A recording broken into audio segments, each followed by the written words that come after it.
दुनिया में सफलता सिर्फ मेहनत या प्रतिभा पर नहीं, बल्कि बोलने की कला पर भी निर्भर करती है। कई बार लोग ज्ञान रखते हैं, काबिल होते हैं, पर अपनी बात सही तरीके से न रख पाने के कारण पीछे रह जाते हैं। वहीं कुछ लोग कम जानते हुए भी अपनी बात इतनी प्रभावशाली तरीके से कहते हैं कि लोग उनकी बात मान लेते हैं। यही वजह है कि बोलने की कला को जीवन की सबसे शक्तिशाली कौशलों में से एक माना जाता है। सबसे पहले समझना जरूरी है कि बोलना सिर्फ शब्दों का उपयोग नहीं है, बल्कि भाव, आत्मविश्वास, तरीका और समय, इन सब का मेल है। जब आप किसी से बात करते हैं तो सामने वाला सिर्फ आपके शब्द नहीं सुनता, वह आपके चेहरे के भाव, आवाज की टोन और आपके आत्मविश्वास को भी महसूस करता है।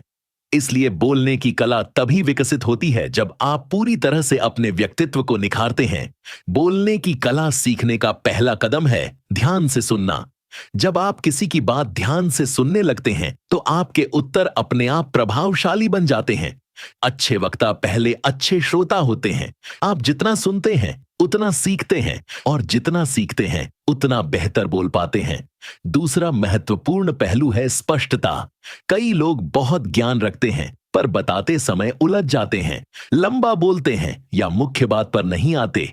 बोलते समय सरल शब्दों का प्रयोग, सीधी और स्पष्ट बात कहना प्रभाव छोड़ता है। सामने वाला आपकी बात आसानी से समझ सके, यही असली कला है। तीसरा पहलू है आत्मविश्वास। चाहे आप कितनी भी अच्छी बातें कहें, अगर आवाज में कंपन है या चेहरे पर घबराहट है तो प्रभाव कम हो जाता है। आत्मविश्वास अभ्यास से आता है। आईने के सामने बोलना, वीडियो रिकॉर्ड करना, छोटे समूहों में चर्चा करना, ये तरीके आपको धीरे धीरे निडर बनाते हैं। चौथा पहलू है भावनाओं पर नियंत्रण। गुस्सा, जल्दबाजी या चिड़चिड़ापन बोलने की कला को कमजोर बना देते हैं। जब आप शांत होकर थोड़ी मुस्कान के साथ संयमित आवाज में बात करते हैं तो आपकी बात में आकर्षण अपने आप बढ़ जाता है। पांचवा पहलू है सही समय का चुनाव। हर बात हर समय नहीं कही जाती। कब बोलना है, कैसे बोलना है और कितना बोलना है, यह समझ आ जाए तो आपकी बातचीत का प्रभाव कई गुना बढ़ जाता है। बोलने की कला आपको रिश्तों में, व्यापार में, नौकरी में और व्यक्तिगत विकास में आगे बढ़ाती है। जो व्यक्ति बोलना जान जाता है वह लोगों का मन जीत लेता है, अपने विचार स्थापित कर लेता है और दूसरों को प्रेरित भी कर सकता है।